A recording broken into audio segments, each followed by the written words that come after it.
It is great on its own, but in conjunction with the other plants is really where you find the most benefits of both cannabis and all other plants.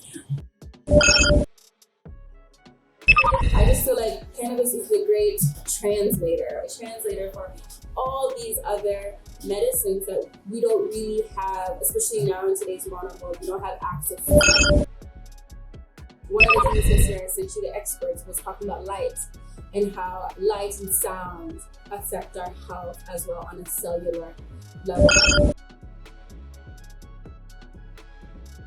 Follow us on Twitter, Instagram, and Reddit at New Age Cannabis and watch the whole conversation on YouTube. This is the New Age Cannabis Podcast, a podcast all about cannabis from an African perspective. Join us and our awesome guests as we talk through the endless capabilities and benefits of cannabis. Today I'm speaking with Zenani Mwangi, a scholar of African indigenous systems at Madisebo University. And on this podcast, we speak about how cannabis fits into the plant medicine world and how cannabis research and data is important to the use of the plant. Zenani, welcome to the New Age Cannabis Podcast. Thank you very much. Yes, so we deal with cannabis, but not just cannabis, but also all plant medicine. We try to make all plants accessible to people so that they can integrate it into their daily lives. So that's cannabis, it's shrooms, it's artemisia, it's everything. There's a place for everything in today's modern world. So what brought you to cannabis? What brought you to the plant? What made you interested in this thing called cannabis? I got into cannabis because I used to be a hectic athlete. I was a college level athlete and I still suffer from chronic pain. And I was on heavy medication for years, but they started to have adverse effects, obviously, with most pharmaceuticals. I was already on the path of studying medicine, but I was like, it has to be a better way than to be on medication for the rest of my life, especially at such a young age. So I just did my research and I found cannabis and I really researched it before I even smoked my first joint. And then I started making oils. That was my way into cannabis and saw that it really helped with the pain, with the sleep. So I really came in from the medicinal side, quite honestly. And then I started smoking recreationally just because I found it also to be quite fun. Nice and relaxing. Relaxing, it's fun, and it's also like a social thing as well. So it was the best of both worlds, but I definitely came in through the medicinal side. And once I got into cannabis, the rest of the plants just came because I was like, okay, it can't just be cannabis is the only plant that is also a medicine. So I just started doing my research and then decided I didn't want to go the Western medicine route and rather go plant medicine route and just give people more knowledge because I was 14 and I was put on heavy painkillers that were with a high addiction rate, and I had all these other medical complications now because of 6 pills that I was taking per day. So I wanted to give people a better quality of life. I think what I find quite interesting is that with the discussions we've had with most of our guests and most of the people in and around the cannabis industry, what brought them to it was the medical benefits, the plant medicine side of it, not necessarily the recreational. A lot of the people was from a medicinal pain or other standpoint. And also the whole issue of having drug cocktails, as they call it. Because first you need the one for pain, which causes insomnia. Then you need one for insomnia, which causes, say, for example, constipation. Then you need one for constipation, which then causes nausea. Which then you need one for, which then causes skin irritation, which then needs something for your skin. And then it becomes a drug cocktail, which is very debilitating. But in terms of going the medicinal route, how have you found cannabis in the plant world? What's its role in the plant world? So they say, as one of the cons of cannabis, for years they were pushing that cannabis is a gateway drug to alcohol, cocaine, heroin, etc. And funny enough, in the plant-based world, I find cannabis to be a gateway. Before I typically consume any other plant, I will take cannabis because I find that it opens my body and my mind up to receive the medicinal properties of the other plants a lot better. I always tell people, when you smoke cannabis or when you ingest cannabis, it goes into your body and it knows exactly what needs to be done. Don't tell it what to do. It doesn't matter what strain you're smoking. It's gonna solve whatever problems need to be solved. And then even before I take shrooms, I'll take a high dosage of cannabis just to allow my body to really take that shroom high. And even when I finish the shrooms, I take another small dose of cannabis just to make sure that my come down is equally as pleasant as the trip. I just feel like cannabis is the great translator for all these other medicines that we don't really have, especially now in today's modern world, we don't have access to, because these are things that our elders were taking, they were picking, they knew what these things were, and they were consuming them more regularly than we do. So I feel like that's the role of cannabis. It is great on its own, but in conjunction with the other plants is really where you find the most benefits of both cannabis and all other plants. Interestingly enough, it's not just in the plant world. I think it's a gateway to good health. Yes. On our second or third episode, we met with a lady who had cancer, and she was going through radiation therapy. And what her doctors found was that her radiation half-life is extended, meaning what? The radiation could really attack and cure the cancer with less treatments. Generally in the health world, cannabis is the best conjunctive therapy for any ailment. On its own, okay, it's great. Maybe you can have it recreationally, great. But medicinally, it becomes the perfect conjunctive medication. So in terms of what you study in indigenous medication, indigenous medicines, a name comes up, Dr. Sebi. Yes. What are your views in terms of his contribution, not just to the discourse around health and wellness and cannabis, but also just his contribution to the plant medicine world? Dr. Sebi, rest in peace.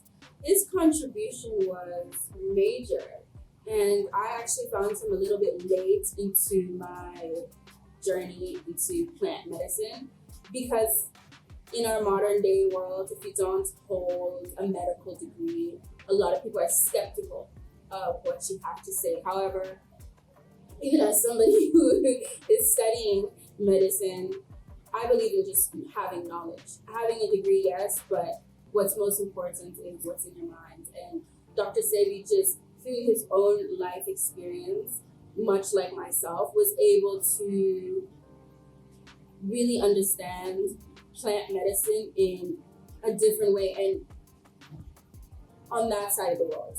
I think that's what also is so big, is we have a lot of African traditional healers and such, but on that side, because if I'm not mistaken, he comes from Honduras and then later moved to the US, they don't have a lot of traditional healers, you know.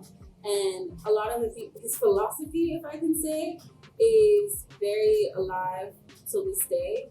I read up on him quite often. In fact, I have one of his books always downloaded so that I can just quickly glance at it. So he really broke down the importance of food and how the importance of what we eat, how greatly it affects our health. And I'm not just talking about eat a salad versus a burger, but what is in your salad? The lettuce. Like, where does it come from? Us as African people, those weren't natural crops like lettuce and sauerkraut or whatever, all these weird vegetables that, you know, don't normally grow here.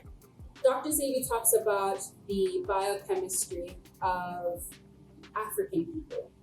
And yes, we're all the same blood and muscles and whatever, but our biochemistry, from a white man to an Asian man to an Indian to an African, is very different. And that's okay, you know? So when we're talking about our health, we have to take that into consideration, that what works for me will not work for you. So that is also to do with our food. As African people, we used to eat what was grown in our villages. We wouldn't, even if you were in South Africa, you're not going to eat something that's grown there in the Cape. because how would you access it?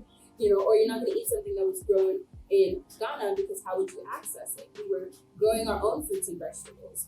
I found that to be very eye-opening because as a vegan, those are little things I really was like, okay, how does what we consume really affect us on a cellular level? And I think understanding that is the foundation of all medicine.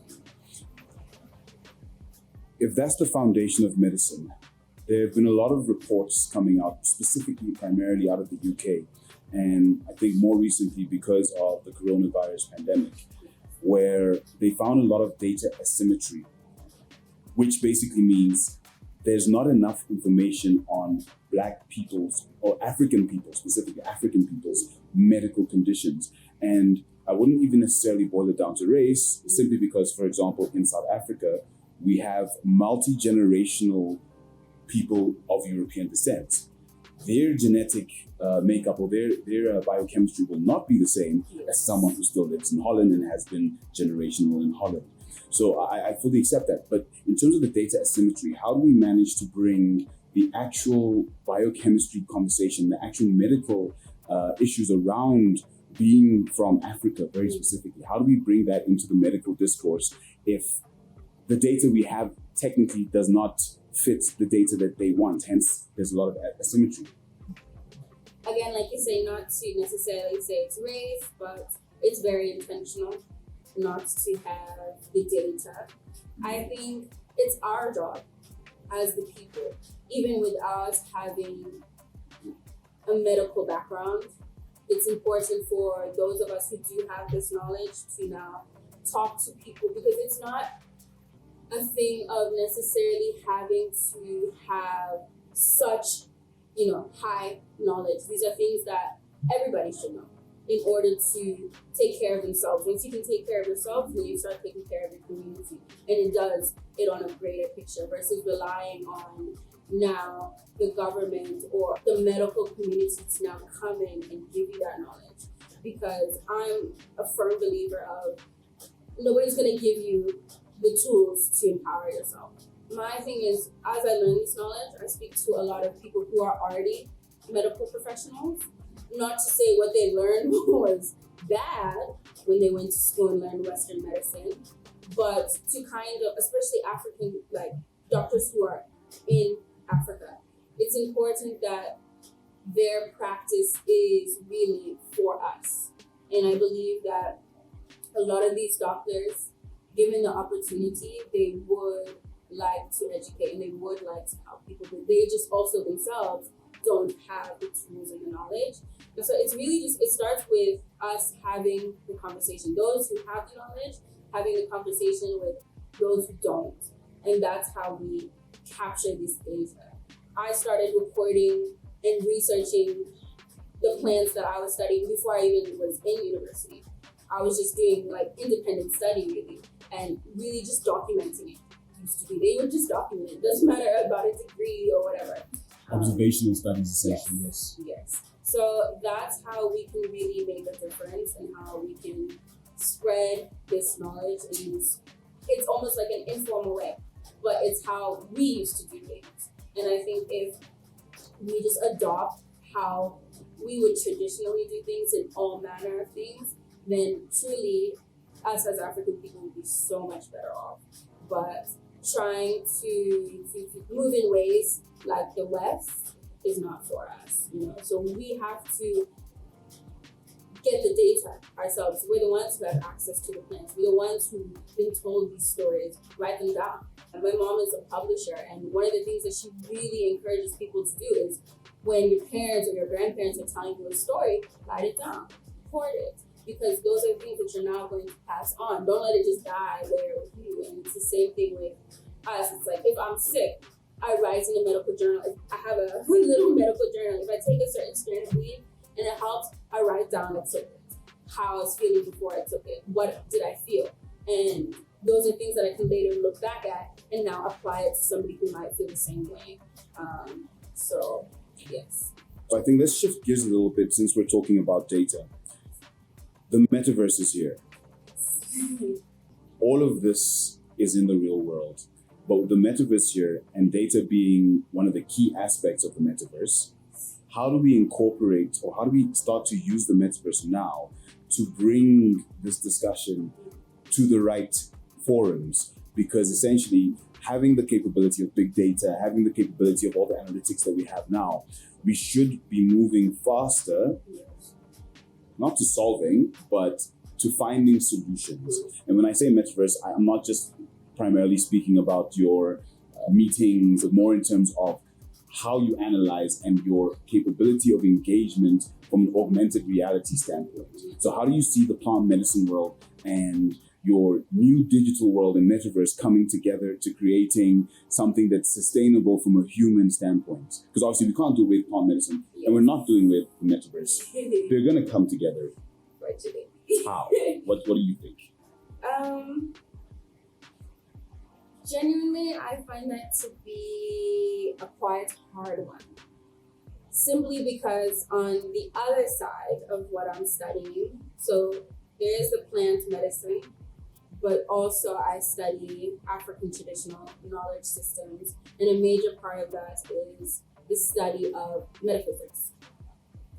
So I understand that the world is moving towards that metaverse, that advancement of technology. However, in our belief, some things just do not actually mix.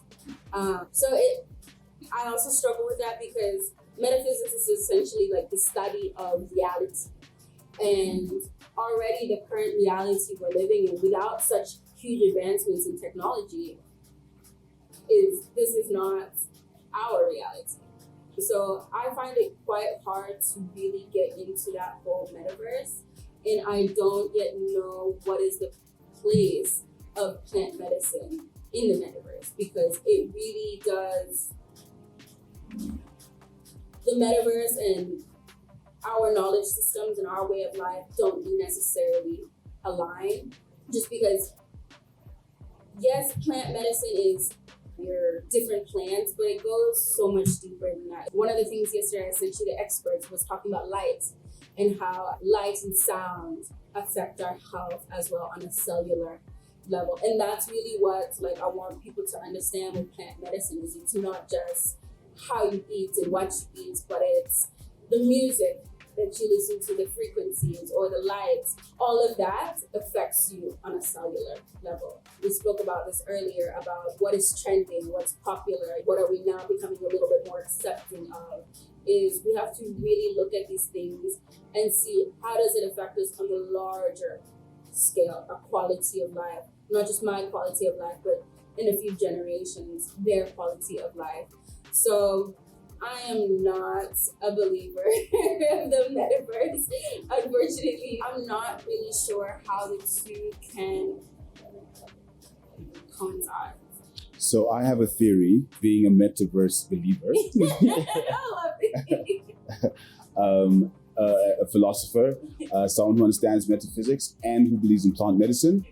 I think it is the key to making sure that we don't create a toxic, scary environment within the metaverse. Because the more mentally healthily balanced you are in the real world, the more likely you are to then be mentally healthily balanced in the metaverse.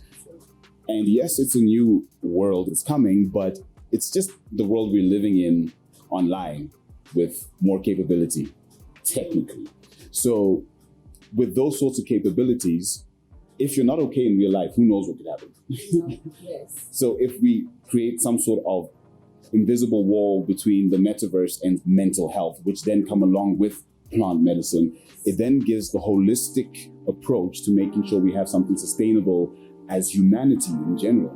Once you go to a metaverse space where there is technically no control, all you can rely on is the individuals being normal in inverted commas. That's a very nice take. Because I'm a big metaverse fan. I'm all in. Give me a VR set right now. Let me do the session like that.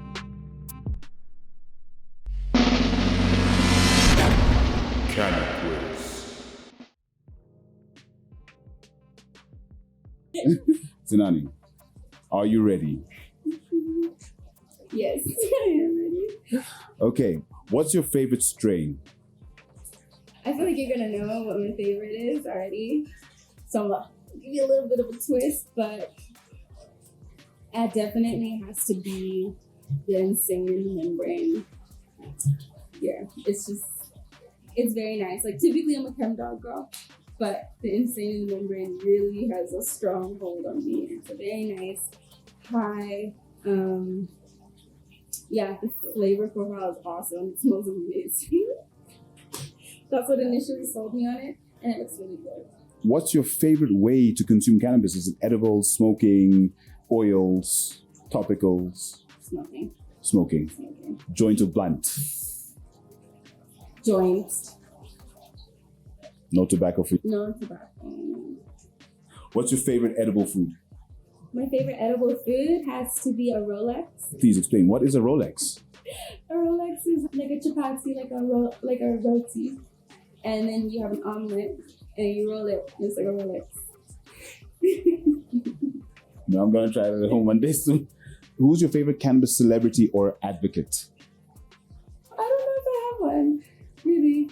Like, no? Did you say celebrity? Yeah, celebrity or advocate. So, for example, you could say that an advocate or celebrity would be Snoop Dogg, Seth Rogen. In this country, you've got a few, like the guys at the Green Side, late Julian. There's a few people who've been at the forefront of making sure that cannabis clears its name, if you will. Then I would have to say the original Rastafari. And just the real farmers, the people who don't get much recognition, but they're there doing the work. Yeah. Favorite capability of the plant? For example, hemp biofuels, medical properties. It's a good textile. What's your favorite capability? Can I really just say my favorite is just how diverse it is? You can't really put a cap on its capabilities because we have so much more to explore. Like when I make edibles, I try to do zero waste. So how much can I get from the plants? Like even the extracts, like ground up material. I'm like, what can I make into this? I think that's what it is. It always gives back. My favorite part.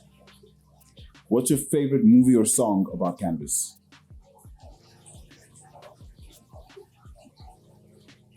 My